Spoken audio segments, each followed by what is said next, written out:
through nationalism, through Indian national freedom movement.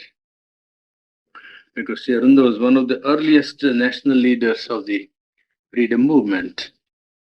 And the other leaders were moderates, means pro-British more or less, you see, and wanted only reforms and some seats in the legislature and so on. Whereas Sri Aurobindo pleaded for the first time, he and Tilak pleaded for complete independence. Yeah, who?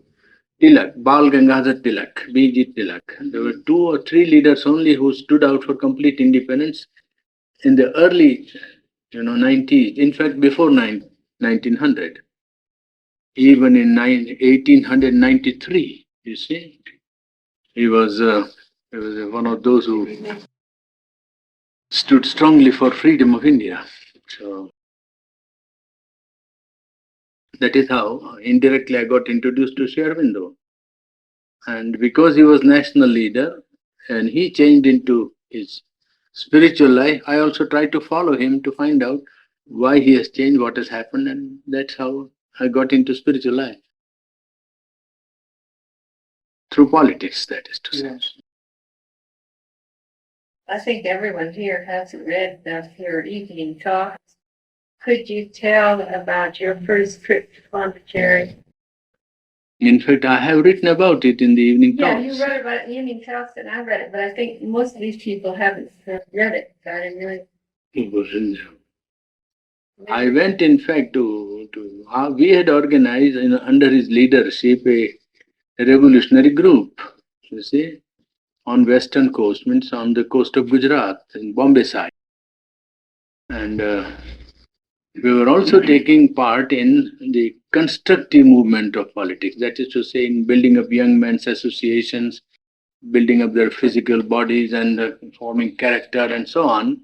But our main purpose was to prepare them for revolution. That was our main business.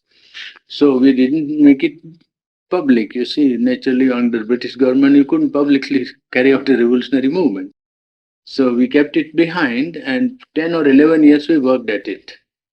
And when it was ready for being put into execution, I went to Pondicherry to take permission from him so as to start the movement and carry out some items of the program.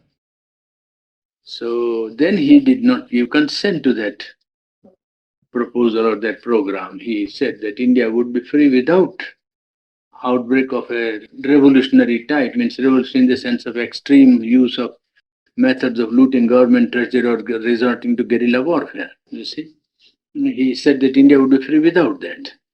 And then he persuaded me also, tried to persuade me to take up yoga seriously because I was practicing yoga also at that time. But yoga was my side activity.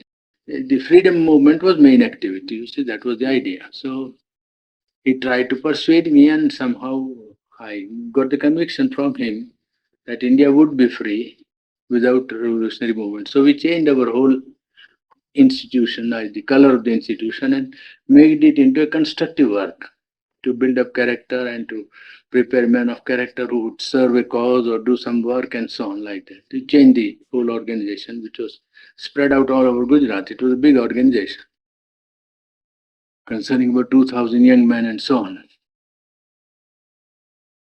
At that time, did you went with Gandhi at that time? No, I worked with Gandhi, but I was not Gandhi's follower. You went with Yes, I was captain of the volunteers in three conferences and one congress, All India Congress and provincial congresses.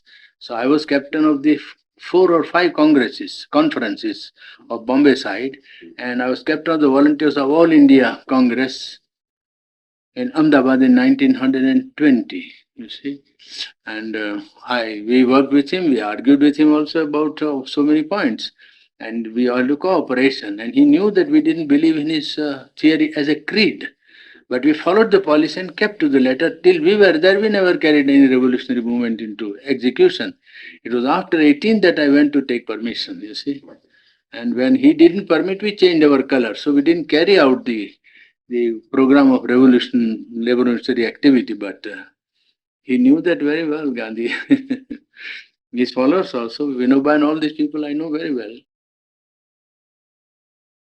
Change then and turn in events and undoubtedly a disappointment at the moment for you. Not disappointment, no. Because we had some sort of trust in him in the sense that it was he who put down the revolutionary program.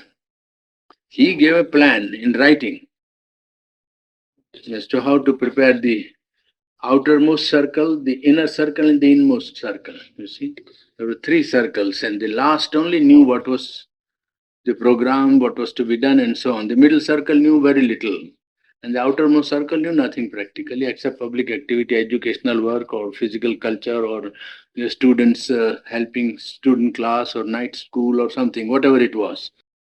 They never knew what was going to be done. So the outermost, the inner, and the inmost circle. The inmost circle was only 6 or 8 of us. And I went on their behalf to take permission, you see. And when he did not, we changed the whole program. And Gandhi also was on the scene, you see, so that any violent program would have a strong reaction in the national camp, perhaps. But that we did not count. If he gave permission, we would have gone. We didn't care. But that also was an additional factor in making the change easy from the revolutionary activity to constructive work. It was very easy. Do you know why he changed from planning revolutionary activity? Well, you see, it was a vision which I have described in my evening talks, appendix. It's very small interview, but if you read it, you will see how it happened. You see, it was a result of his vision of India's freedom. And practically what did actually happen was that when I said that we are ready now, and so if you give permission, we will start. So he didn't answer at all. For 2-3 minutes, it was quiet. And then after said, but why do you want to carry out this program? I said, you gave the program. I was young. You must remember, I was quite young, 20 or 22. You see, 22, I think. Or 23, about thereabouts. You see, so you gave the program. So naturally, I worked it out. Yes, but it may not be now necessary to carry it out. I said, but how? Now we have worked the program and we are ready. And so he said, yes, I have done that work and I know its responsibilities and its difficulties. And it may not be necessary first, he said. So I said, that is all right, but how are the British government to go from India? And then he changed the topic and told me, but why didn't you concentrate on yoga and practice of sadhana and so on? So I said, sadhana, I don't care very much for sadhana, I do plainly. I care for the freedom of India, and if India is free, thousands perhaps will do spiritual yoga, you see, and so on. But to a country that is not politically free, nobody is going to listen to its spirituality or truth or reality and so on. So it is no use giving that as the first program and so on. That was the meaning of what I said, you see. So he said that, yes, but you see, the government always puts in its agent into such organizations and espionage work, and they always prevent the work from being carried out. Any executive program is thwarted in advance. There are people who keep all the information, and just before the time you act, they prevent you from carrying out your plan. And then also your group to keep together is not easy. Always they quarrel, and there is idea of leadership, and so leader, and so not leader, and all kinds of difficulties are there internally. The government position is there, and so on. So he said that is why I would not want the activity to be done. So I said, but I can't give up the work unless India is free. I can't think of anything else. Then he was very kind and he said, all right, if you feel like that, you are quite free to do it. You are quite free to carry out the program. No, I said, I have come to take permission and your sanction from you. Said, that I can't give. You can carry out it. You are quite free. If you feel that you must do it, you could do it. I don't object to it. But if you ask me, then I say no. I can't give my sanction because I know the difficulties and I know why it should not be done. Then I said, but I can't concentrate. If I want to do yoga also, I can't concentrate because this idea doesn't get out of my mind. It is that which comes and I am not able to sleep. It was a fact. 2 years about, I didn't quite sleep. So he said, then he didn't answer for 2, 3, 4 minutes. He was quiet and said, right, suppose an assurance is given to that India will be free. And I got into my young man's mood. I said, who dare give such an assurance? I actually challenged like that. You see, I didn't know. I thought he was give some reason, you see. So I said, who dare give such an assurance? Now it's in 1918, you see, that there was no freedom for nothing. It was Montagu Chelmsford reforms and so on. Some reforms they were going to give. So he didn't answer. Then after 3 minutes, 4 minutes, he said, suppose I give the assurance. Then I was in a difficulty also, because we began the movement with his inspiration and with his plan and so on. And we knew that he was the only leader who brought the idea of complete independence to the front in Indian politics. It was he who gave the national philosophy. Other leaders, Tilak was the only one, and Tilak had not that intellectual stamina which Sri Aurobindo had. He was a very strong leader in the sense that he would send thousands to jail and go himself also. Very sincere man. But in intellectual caliber and vast knowledge of history and politics and all, Sri Aurobindo was the one leader who gave the philosophy. So we knew that he was the only national leader. So, and he knows the interest of India as much at least as we should know. That's what I thought, you see. So after 2 minutes, I said, if you give the assurance, I can take. So he said, all right, I give you assurance that India will be free without revolutionary movement. So we finished. Then we talked about Baroda, about his whether he required some money, which I could get some old friends and barristers which were practicing to get some money to send to him and so on. Because he was in French India. It was Pondicherry was French India at that time. So he said he didn't require money and it was all right. And he said, you better concentrate on yoga and now this and that and so on. So I said, yes, I'll try. Then I got up for going. Because the time was over and it was over. The main topic was finished. So as I was leaving, we got up from the chair. It's a small table like that between me and him. And so I got up and then I said, are you quite sure about India being free? And he was very serious. He doesn't get angry like that, you see, he simply became very serious. And then he looked outside, didn't look at anything like that outside. And then he said, oh, you can take it from me, there's the rising of the sun tomorrow. The decree has gone forth, it won't take long in coming. That was the end of the matter, that's all. Well, but I was able to sleep that night in the train. Most important result was in the train I was sleeping soundly. I took the train at 8 o'clock and got up only at Madras. I didn't know what happened in between. Well, that was in 1918. It's a result of vision of truth, you see. It's not a political reading, it's not mere prophecy, it's yogic knowledge. Did you start practicing then? Or? I had been practicing already. I had some results which I told him and so on, my difficulties and everything. But to me, that was not important. Of course, I did some work. Was your mind clear enough now? Yes. Yes. 1914, I had begun practicing in 1912 practically, 1910 or 12. And then 1914, he started the Arya, the magazine. So I ordered it, first issue. I was among the first subscribers of the Arya, 24th, I think my number was. Very old story. But anyway, I used to go from the college to the post office to take the issue. Regularly it used to come back. On the 15th it will be posted, on the 18th you will receive. Without fail. And because the government would intervene, so we used to see that nothing is done to. I gave another address and not my address in the college, you see.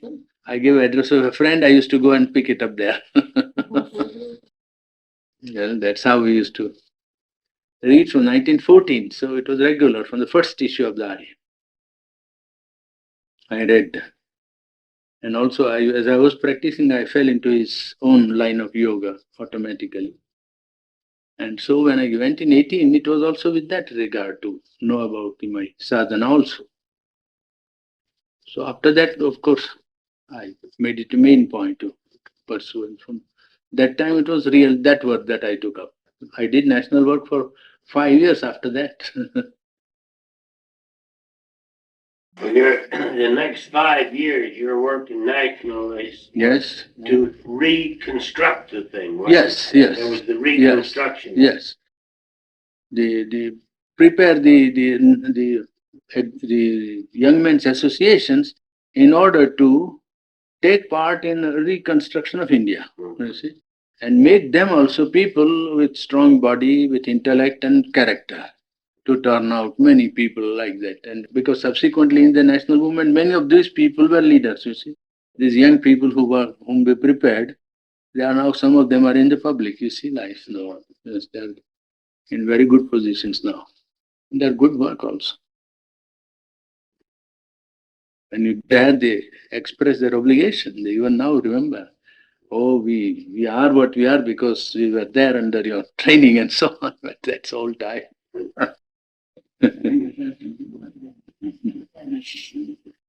In Arbindo's life brought about by his vision when he was, his spiritual experience when he was in prison. Wasn't that what Yes, changed yes, his yes, life? yeah. That was an epoch life. making. Yes, that was a great change. That was a turning point. Yes, the experience of the Narayan, the omnipresent reality, of which he speaks in Life Divine.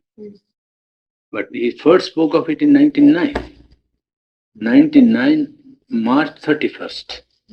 There was a public meeting called after his release from under trial prisoner, you see, jail, I mean, after his trial, and he was asked to address a meeting, political meeting. And he forgot all about political meeting and he talked about his spiritual experience in jail. That's why that experience of his jail life is now in his own words and printed in those times, 1909, March 31st. There he spoke about the omnipresent reality that he saw and concretely felt and knew in material objects, in the trees and in the wall and in the man and everything that he saw, in the court and everywhere, how he saw and felt. That you see, that made his whole life to change. Because then the question was how to make it into a constant experience. And then if the constant experience would come, then how would human nature change? Because human nature cannot retain the presence without changing, you see. Otherwise it will distort the whole experience. So he waited 18 years more afterwards to to organize and find out for himself what changes would take place in nature if the presence was maintained constantly, and how to maintain the presence constantly. That was also another problem. What is to be done in order to maintain the constant presence? And if it is constant, then how the nature would change? And if the nature change, well, then you can know the paths, then you can understand that it's a process. That's how it took 18 years to organize the whole, working within his own self and some few others with him.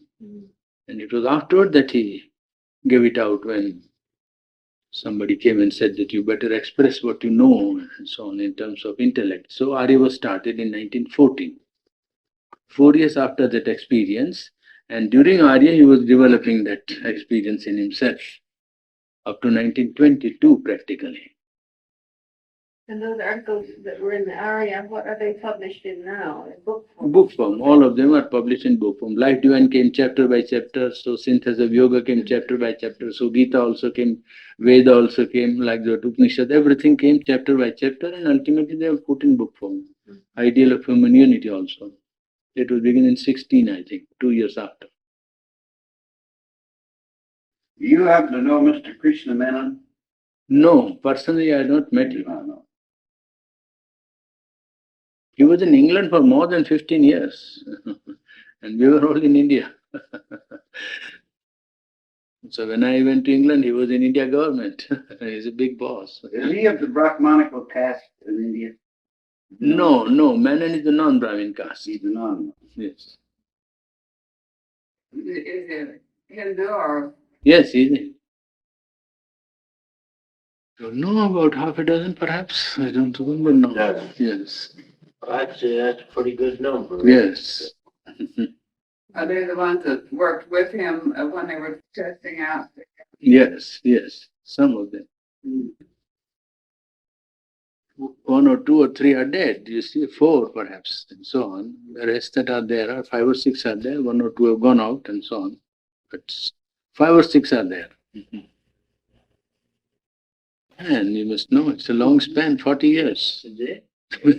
No joke. And if you, unfortunately, there isn't more of them dead over so many years. Have younger people prepared to go out into the world and give the teaching of Sri Aurobindo? Well, the method of, the working out is by actually practicing the yoga. That is the main idea. Main idea is not to propagate, you see. And the main idea is that those who believe in it should live. And it is by living that you propagate most. That's the idea. Well, there is some place for, publications and so on, writing or intellectual exposition of things and so on, or even when people are desirous of knowing to go and make some explanation available. There is room for that. But it is not the most important part of the work. It is a good part of the work and has to be done carefully because the world is always full of propaganda and they want to do what you call, yes, there is a word for it, I don't know. And he always was against it. It was with very great difficulty that we could persuade him even to, either start a publication or a quarterly or a thing like that. So a sort of propaganda and so on he didn't like because in propaganda you generally compromise with the truth while doing propaganda. You see, you try to attract people and then make them feel something and you say something more than you ought to say perhaps and so on. And then people expect, only to satisfy their desires and impulses rather than make an effort and change themselves. They will say, oh, if we do this, we'll get this. So the wrong type of people will generally come in. That's what happens in many spiritual movements, you see. The more of propaganda and so on, what you do is all kinds of people come in. Naturally, they say perhaps, oh, they say like that, let us try, we'll get something. And you see people generally full of desires and full of other impulses coming. And then the main work is sidetracked and also diluted. Real force is to create a spiritual, atmosphere and consciousness, which is important. Mind of mind will always go on doing, you see, it's universal mind and so many currents are going on, which are, as we talked that day in human cycle, they are not at all important, not at all touching the center, but they are all very happy. So let them be happy, there is nothing wrong. If people are doing some little, see, if a man cannot lift up a big weight, he will lift up his capacity. And then he will think, what a wonderful weight I have lifted. Well, let him be happy, that's all. He has lifted nothing. You read them and you find immediately they are not even 1/100th of what Shivananda says, and what they talk is something tremendous. They are doing this, they are doing publishing regularly, 1,000 member, 100 people, regular, a house, $1 million in the bank. It means nothing in spirituality. It means sometimes negative spirituality. Something not only not spiritual, unspiritual. Now, who is going to say that? It is not necessary. Well, he is lifting as much weight as he can, and he feels it is enough for him. Well, it's all right. You can't put more weight on him, so it's good. Requires people who really can go in for weightlifting. Yes, then it's a real weight. It will be simply crushing. So, to try to change one's nature is like amputation. And how many are prepared to go in through the amputation of nature? You see, unnecessary and, the ignorant parts to be changed or amputated. Yes, throw out. How many will go in for that? It's easy to say, you sit down, do this, publish this, that. Oh, yes, good, very nice, nothing wrong. And go on learnedly discussing something nonsense. Say, but if science says, but only sensation, no, but sensation, but if, who determines, how it determines? You read this paper and you'll be surprised to know how you can talk nonsense intelligently. Absolutely meaningless, I tell you. But they are important people occupying posts so big, leaders of philosophical groups and college people, and they all come down and say, but this is very important. How? Who determines? Now, if man is only matter, mind also is matter. Yes. So we can determine mind. They don't determine nothing. It's all printing and good talk and good nice work. I don't object to it at all because it is God's work. It's all right. And God delights in that, let him delight in that. I am not delighted in that, that's all. If God is delighted, let him be happy and say, this is very good work. I say, yes, it is very good. I never object to it. If they say very nice, yes, it is nice for him. It is not nice in the way in which we want the work to be done. Then you set about and change yourself. First, begin here. It's difficult. It's nobody's to blame. You can't say that somebody's to do anything else than what he's doing. He's doing his maximum. So everybody is doing what he can. You see, that is what he can. So let him do that. That's all. This work requires heavy work. This is, you must go in for a real change. You may not walk on the path at all even, but you are on the right path. Suppose you get nothing, it doesn't matter. Your face is on the right truth. Well, these people have to unlearn many things, I tell you. You take my word for it. They will have to unlearn what they have been doing all along. This was wrong, this was wrong, this was wrong. We will not have to unlearn because he has shown the truth. This is the truth. One may not be able to walk, doesn't matter. But he knows what he has to do. And it's a very great thing in this world of nonsense where every kind of nonsensical idea is abroad. To know what you have to do really to fulfill yourself is something very great. And that is his greatest service to real seekers. It is so this is to be done. All right, if you are not able to do, don't worry. You will someday, your own sincerity and divine grace will allow you to do it. Don't be in a hurry. But you are on the right path and your face is in the right direction. There is no question. There is no question. And that is difficult to convey to somebody who is very busy and happy. In the world of appearance, you have to approve of appearance. In the world of reality, you cannot approve of appearance. In the world of appearance, you approve appearance because it has its place and it has its utility where it is. Yes, it's good. Rather than people sitting idly and tamasic life, it is better they churn up something and do something. Sri Aurobindo, a privileged prisoner, was he nicely treated when he was in prison? He No, was given no concession? he was solitary cell. Well, Because he was a revolutionary, therefore each revolutionary was separate from all the rest. No common dormitory or no common meeting. Each one was separated and put in solitary cell. He was also put in solitary cell. 8 by 8. And there was a little courtyard outside, and then a little circular. You go about 20 feet like that, you see. That's all. It is there still. and did he, did they allow him to read and study and write? No, 2 books or 3 books are allowed, religious books. Gita and Upanishad and so on. 2 or 3 books. But I expect he made his time very Oh, fine. he didn't want anything. Even if the book was not, he was meditating all right. He didn't care at all. He was quite happy in this. He thought it was better that he was in solitary jail because he could meditate without disturbance.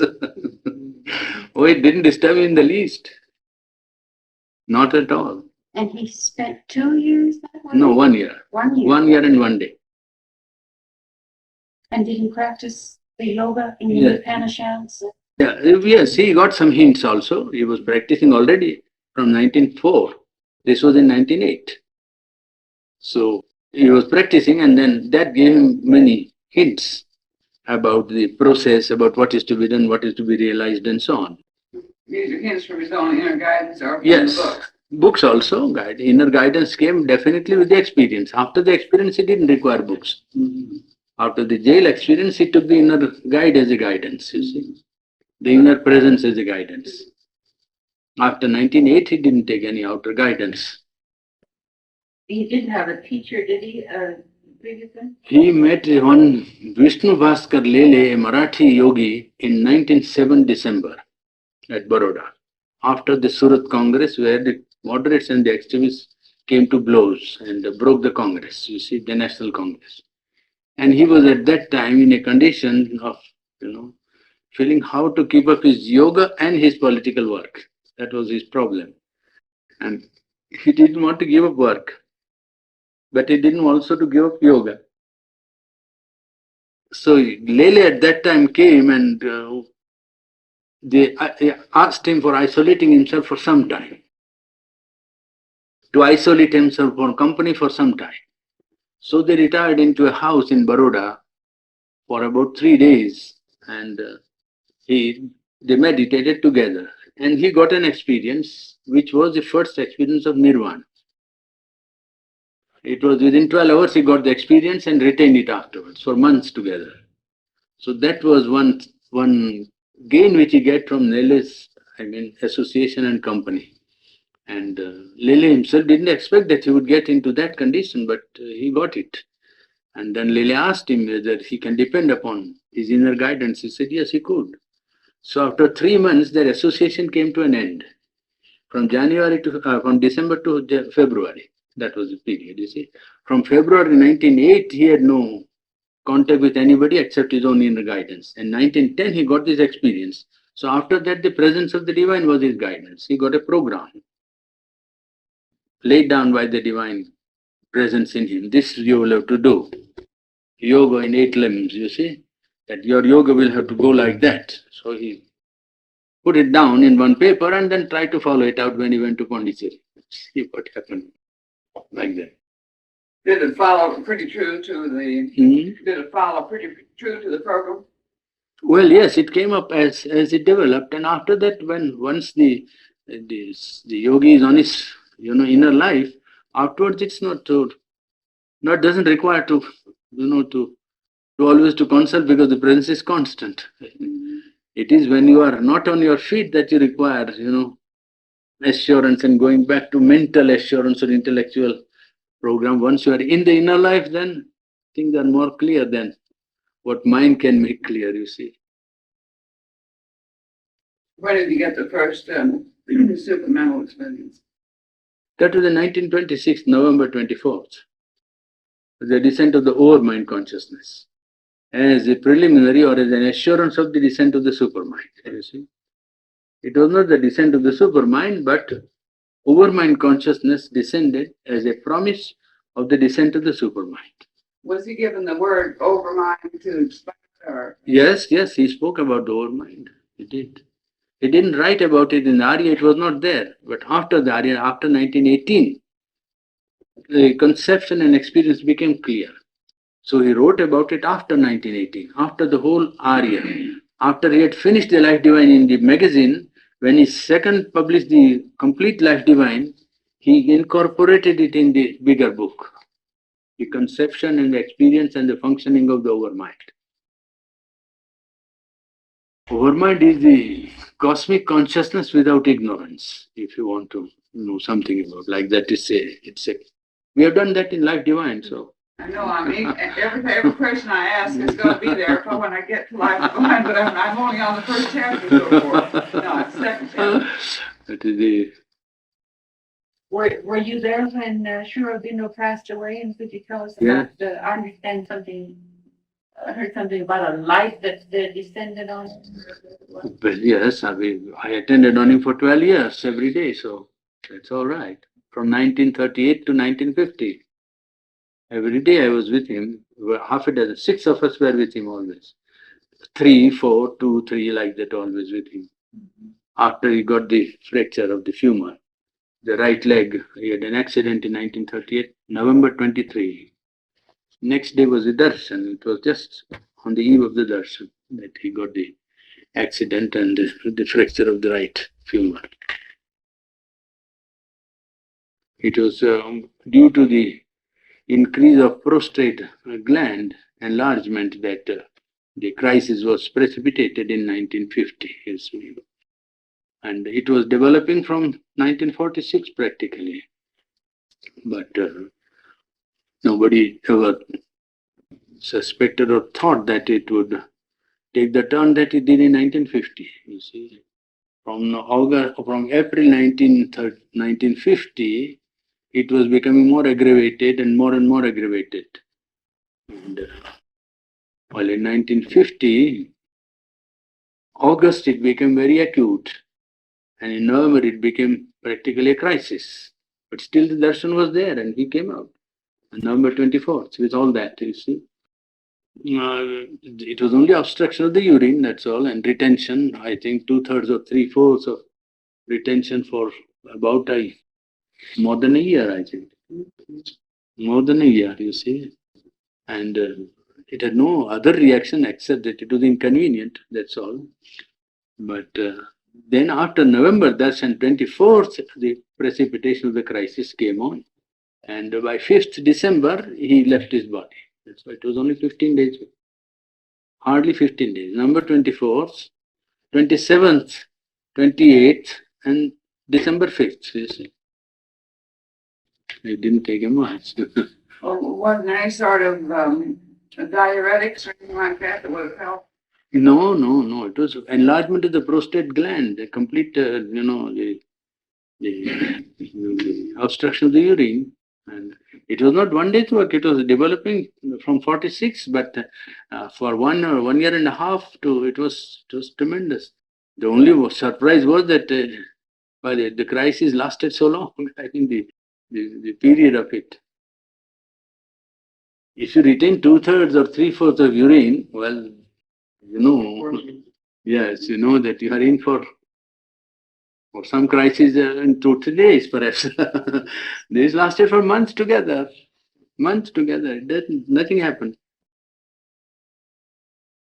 And what year was it again that you had the accident? 1938, November 23. Because that was when Margaret Wilson was there. Yes. But I lost track of what year. Yes, When 1938. she first arrived, I think. 1938 was it? Yes, I think it is that year she arrived, no? Yes, I think it was that. Yes, he said that I can't see her and so on. I remember he's telling me that you tell her that I can't see her. I remember. Yes. Mhm. That lady healed up all right though, didn't it? Hmm? That lady healed up all right though. He could see her afterwards, couldn't he? I don't know whether he met Well, her. she saw. Yes. She was there for a long time. It wasn't was she? about 4 years, I think, or maybe more. Oh, when did he retire into the, 1926 December. November 24th was the descent of the overmind. December was his withdrawal. 1926. Was one reason for that withdrawal to Attend more to the physical transformation, to bring it down into the physical and material consciousness of the body. I was wondering whether it was in order to hold that consciousness. No, to carry out the process of descent further down into the physical and material part of the human system, you see. Mother took up the organizational and the ashram part, and he took up this part, you see. So that there was a sort of division of function. Could you see change as it did descend? Oh yes, great change, very great change. The very color of his body underwent change in 1920 practically. 1920, that early. The color of his body. Yes, he was dark before when I met him in 1918. And I went in 1920, second time, he was bright and fair and shining. Apple cheeks. Oh, I've never seen that. Right.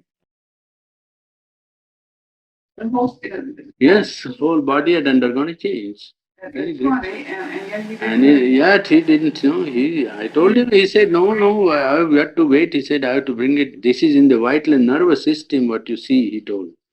But the real change has to be brought when the real work will be done. It must come down into the very physical cell and physical body. The body must participate in the inner experience. Then establishment of the higher consciousness on earth would be QED complete.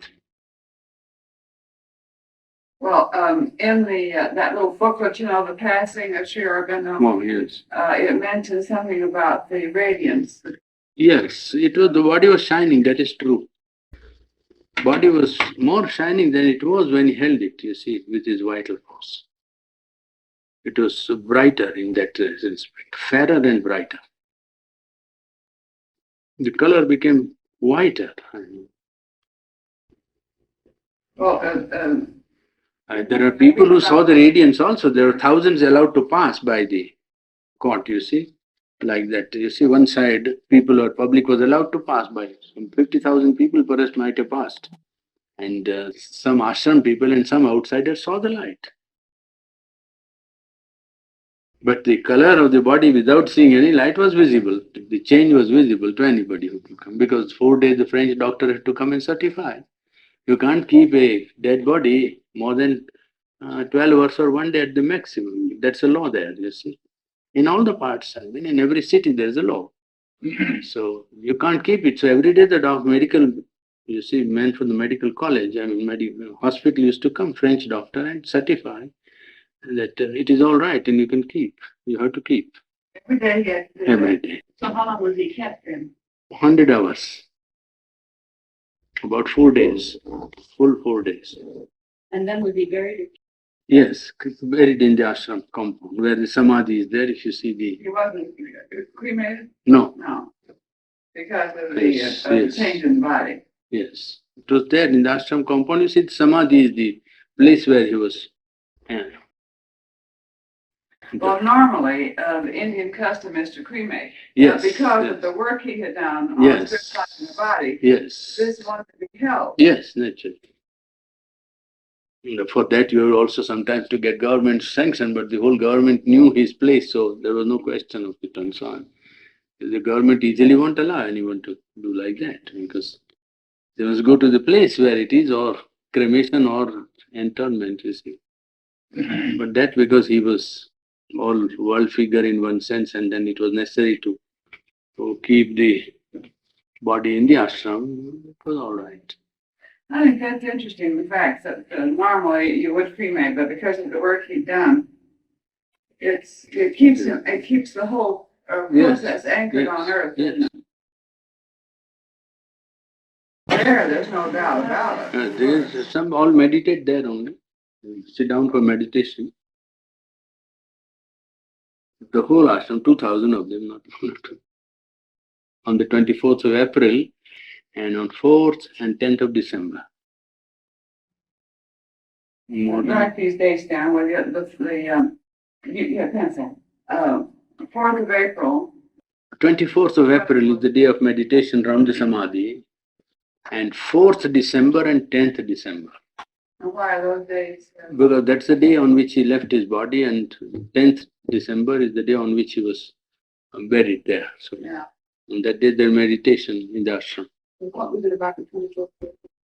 Well, that is that is 24th November.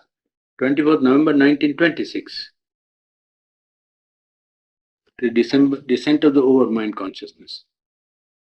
April 24th. Was someone meditating at the samadhi Yes. 24 hours around the clock? No. No. I was wondering. I know No. all during the day there's someone there. Yes.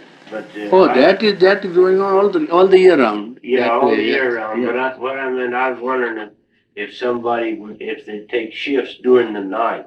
No. And No. Up to 11, they are all allowed to come and meditate there. At 11, when the gate is closed, only inside members can meditate if they want. oh, the gate's closed. Yes, at 11 o'clock, the gate is closed. Well, we went up there that night. Mm. I know there was someone there. Yes, all time, yes. It's just coming and going. At 4 o'clock, it opens. Yeah. From 4 to 11, there is somebody there all the time. 5, 10, 20, 30, 40, 1, 2, but they will be always there. At 11, when the gate is closed, only the inmate of the inner ashram. Is that AM or PM? Hmm? AM or PM? PM. All AM. Yes, yes. Yes, 11. Ronnie, we missed why and meditation takes place on the 24th of April. April is the day on which I think Mother came. It is one of the days on Mother's arrival, second arrival, not the first arrival, but second arrival. First is about 20th, I think. I know we used to get a lot out of just going there and, they have the bench there by the Yes. reception room. Yes. We'd yes. sit on that bench there of an evening. Mm. It was very interesting. We got a lot out of it. Yes. Well, there's an atmosphere, there's really something that you feel when you get in the ashram, to those of you who have been there. I know you do, but I mean the others do too, don't you? Yes, those who are a little sensitive I also. didn't know what it was, but I felt something all the time I was there. Sri Purani, did the doctors take note of this transformation in the flesh? Did they take note of this? What could they take note? They had only to do their duty in the way to say whether they can keep the body or not. That's all. No, I don't mean after he left the body. I Yes. mean, during his lifetime, Yes. was there any doctor who was metaphysically minded, interested? Yes. Oh, yes. Dr. Sanyal used to come and he used to go up and ask him, and then he used to examine and say that perhaps you have slight glycosuria and a little glycosuria, and then he used to say that you have prostate tendency and so on. But he didn't take any medicine. That didn't result in his taking medicine. No, but I mean, were they interested in this great psychological and metaphysical change in the organism? Transformation that was happening. In his nerves? That they couldn't do because he wouldn't, submit to physical treatment first. And secondly, the doctors wouldn't have the courage to, to ask him for anything like that. You see, it is all right. Well, of course, you would have to have a very advanced person who would understand this. Yes. Also, somebody that you look at be very valuable. No, the fact is there, the value of fact is there that the body can undergo such a transformation. This is an established fact because people from Nairobi came and saw him. And it's such an open fact because French doctor officially visiting 4 days and people from Shimla and from Nairobi, East Africa coming and seeing him, before he was buried. So that is a fact that body can undergo a transformation which is very remarkable. Now, what happens and so on, medical part of it is most secondary and unimportant from the yogic point of view because medical people cannot know what is happening. They can only judge the last result. And they will always try to explain away because they believe that what they know is the last word in body. By their method, they cannot make a body last 100 hours.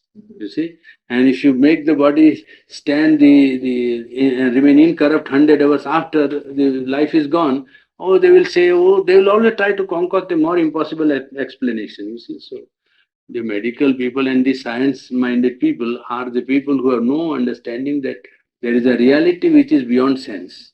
But if they don't understand, how are you going to convince them? They don't want to understand. You can't make people who have decided not to understand to see anything beyond what they want to see. They can't see. It's not their fault. But I should think that this great transformation that took place over such a long period of years. Not only that, I have hundreds of cases in my record, in my own knowledge, where he has cured them without any medicine. Hundreds, not one or two. At least 500 I recall. That don't have been no scary people. Oh yes, Mother and Sharunda cured, to my knowledge, and there might be others which I don't know. So 400 to 500 people without any medicine. Now medical science says, it's all grandmother's story. What they know is the last word. Understand, I meant not to be superstitious. That is understandable. But you can't be blind to facts. You have to see, you have to try to find out. That's what the scientists are. Most of them. William Crookes had to go through that difficulty. to found the Psychic Research Society of London. That's how it was founded. You know the story. Oh, read the first report of the London Psychic Research Society and you will have good knowledge, very fine knowledge of what this, how blind the scientists can be. They are charging the other people, like old-fashioned pundits and people who believe in authority, but they themselves are absolutely so blinded that one of them, Sir William Crookes, wanted to demonstrate phenomena of spirit working on some human body. They said, we don't want to see. Royal Society of Science in London. He was a member of it. He resigned after that. Well, was that spirit working on body? I know you made reference to that in one of the papers. Yeah, of course. You said that there was a vital being. Yes, yes. That was Yes, able to came, move. yes, came in. Is that spirit the vital Yes, being? yes, there was a being that came in to demonstrate. And he gave his full life story. It is all in record. He gave his life story. I was so and so, I was so and so, I did this, I did this, I did this. And I have come back because on the point of death, well, I found that I had no opportunity to undo the crimes that I had done against people. He had killed, murdered, he was a pirate, you see. He was doing Did piracy. you call that a spiritual being? No, it's a vital being. It is not, the question is, these scientists refuse to see a phenomenon. It doesn't matter what phenomenon. He said, I am not going to explain to you anything. I want you to see what is happening. You may think whatever cause or whatever explanation, that's your own lookout, but I want you to see. They wouldn't want to see. We say such a thing should not happen, but it does. What is to be done? A man, when he walks on fire, he must burn, but it doesn't burn.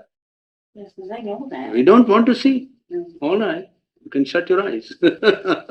Thing is there. People actually do walk, and the whole village is in India, not one, two, or three. Whole village walks. Can you explain how that happened? Well, that doesn't matter, explanation of facts. We are only judging facts. That's all.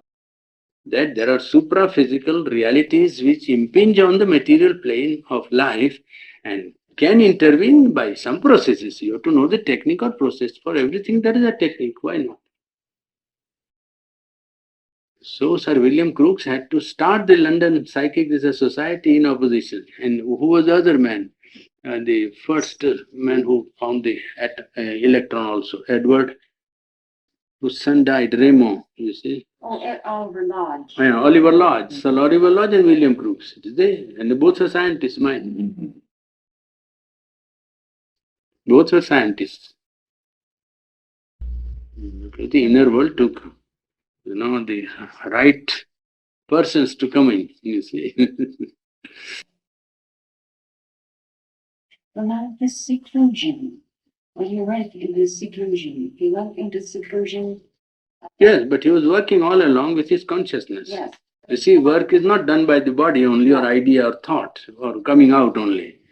Work is more easily and correctly done by consciousness, and he was all the time active. So there was no withdrawal in that sense of the term except of the body. And body he withdrew because he wanted to work on the physical consciousness. Yes. But he was working all along. And did he leave an account of this? Yes, he used to keep a diary. Yes, he used to keep a diary. And I guess that's very carefully guarded. Well, I don't know, but I know I've seen the diary, so I know that he used to keep a diary day by day. I have not seen a more scrupulous, conscientious leader in spiritual life. It seems to me that evidence would be invaluable. Yes, for one who wants to take it, is not believe in it. There are people who will blind to the sun. You see, you don't know. The owl doesn't see the sun, so what's to be done? There's no remedy. In the yoga, he has written that we have done thousands and thousands of experiments before we have given one conclusion or one generalization. Still quite true, literally. That diary would be wonderful reading and most instructive if and when the world gets ready for it, wouldn't it? No, because to understand it, you have to know what he was doing, you see. He used to write he used to write in code language. He didn't write because it's too much to write everything. It's not mind that is, and you write one day, one volume you have to write. So it's a code. He used to write the code only. That's all. And everyone who has a big work has to evolve a code of his own. In fact, I have to do sometimes. So you can see I'm a small man, and still can't write what I want to write. I have to one point, that's enough for me. 2 points, that I know afterwards. So you have to only write a code. I suppose you mean, It's a language, a you- short language of his own, shorthand of his own. oh, So if you know what it means, you understand. Otherwise, don't. I thought you meant just abbreviates. Yes, no, not abbreviate. That's one way, but this was his own code. And you It's a said, shorthand of your own. Yes, his own shorthand. you said another thing in San Francisco there at the Reeves about, you said you were careful to, get above the intellect, I think, thing you were writing. And somebody asked a question, you said you took special training for that. Special training to, Yes, you train yourself when things come in and when your inner guidance makes certain necessary demand, you have to try to carry it out and see what happens. Say, all right, mind, whether you can write when the mind does not work. You can try that and find out. That if the nature necessitates, you shouldn't artificially do anything. It must be in response to the inner need, you see. the mother said, and I believe it was, for austerities and for freedom. Yes. Something about, if you are going to formulate a thought or something, don't worry with it. Don't try. Just clear yourself and make a prayer or whatever it is, and then just do it.